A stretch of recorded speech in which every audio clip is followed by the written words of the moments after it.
Petite parenthèse pour vous remercier des 400 abonnés.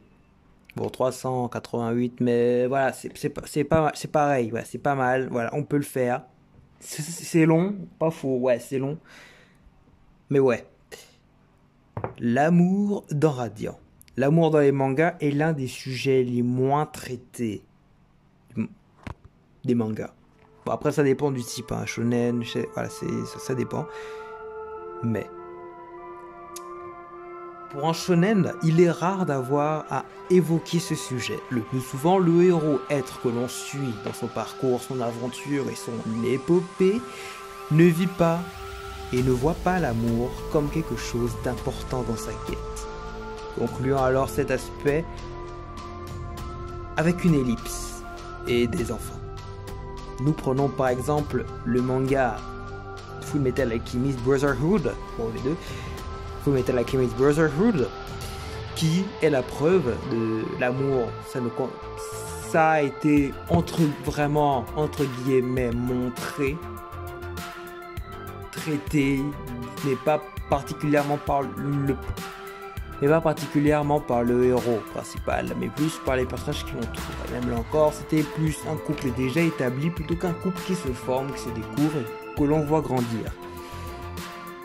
Oui. Bon, nous avons aussi l'exemple de Naruto qui se rapproche un peu plus de cette idée, mais le manga essaie de se rattraper une dernière fois, et comme il a pu avec The Last. Force est de constater que dans le tome 18, il nous a été présenté, il nous a été montré, il nous a été démontré une possible romance entre nos deux héros, la future reine de Sifendir, Okoo, et le jeune Cornu. Mais ma question est ainsi la suivante. Pourquoi ? Est-ce moi qui n'ai pas connu l'amour pendant beaucoup trop de temps ? À la base, c'est Mélie et Seth, le couple de l'œuvre que j'ai toujours vu. Bon, il y a aussi Doc et Miss Melba, mais soyons sérieux, 45 secondes de notre vie. Bon, Mélie a quelques soucis en ce moment dans sa tête, c'est vrai. Mais du peu que je me souvienne, Mélie a toujours montré un grand attachement pour Seth. Elles ont énormément de liens entre leur côté incontrôlable. Bon, surtout que pour les deux, ça s'est réglé pratiquement au même moment. Seth qui règle ses problèmes de gestion de la colère par le pouvoir des cornus là. Et elle qui réussit à, entre guillemets, ne faire qu'un avec ses personnalités. Donc, les deux sont... Après, c'est un couple un peu bizarre, hein. Les deux peuvent péter un câble à tout moment. Ouais, c'est pas mal comme ça. Enfin, Mélie a été la première amie de notre héros. Parce qu'au début, Doc ne supportait pas. Pourtant, il semblerait que ce soit juste une amitié si forte et si grande que ça peut se confondre à de l'amour. Ce genre d'amitié existe, j'en ai fait les frais et aujourd'hui encore j'en souffre énormément. Ainsi, pourquoi l'auteur a choisi les deux là comme preuve de cet amour que l'on doit voir grandir tout au long de l'œuvre? Ça a forcément une signification car je ne peux pas croire qu'aujourd'hui, Big 2024, quelque chose soit fait dans un but négligeable. Forcément, quelque chose, dans un manga surtout, est fait pour raconter, pour être pertinent dans l'œuvre, pour aboutir à quelque chose, à un arc narratif particulier. Il est vrai que Sifendir les a énormément rapprochés entre leur grande facilité à être réceptifs aux fantasia et leur façon de penser qui sont très complémentaires, les deux sont de gros... Voilà.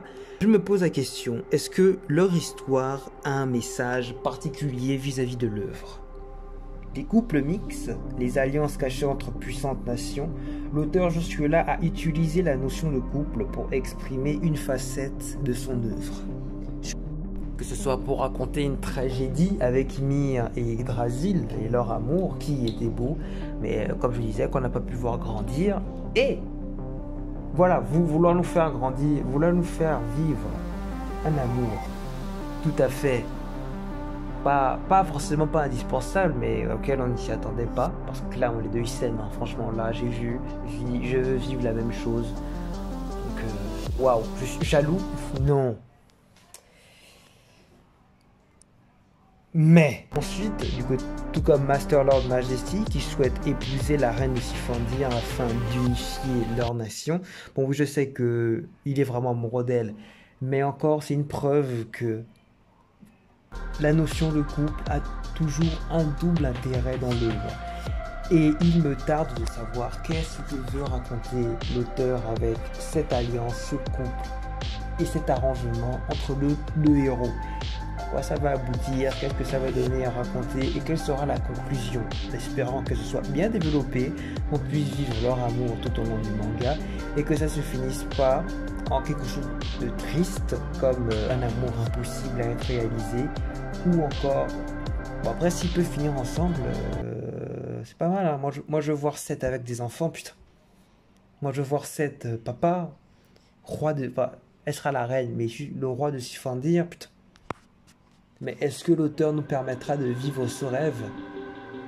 Est-ce que l'auteur nous permettra de voir cet avenir radieux? On ne le saura qu'à la fin du manga. Merci à tous d'avoir regardé cette courte vidéo. J'ai sûrement supprimé des parties au montage parce que j'ai fait plein de blagues et je sais pas si elles sont drôles parce que je me trouve pas si drôle que ça. Du coup, je suis fatigué, hein. On est la prochaine. Excusez-moi pour l'absence.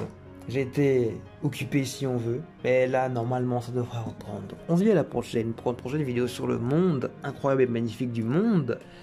Ça va manquer. Majestueux de Radiant. Je te laisse le dire toi-même. C'est l'émotion.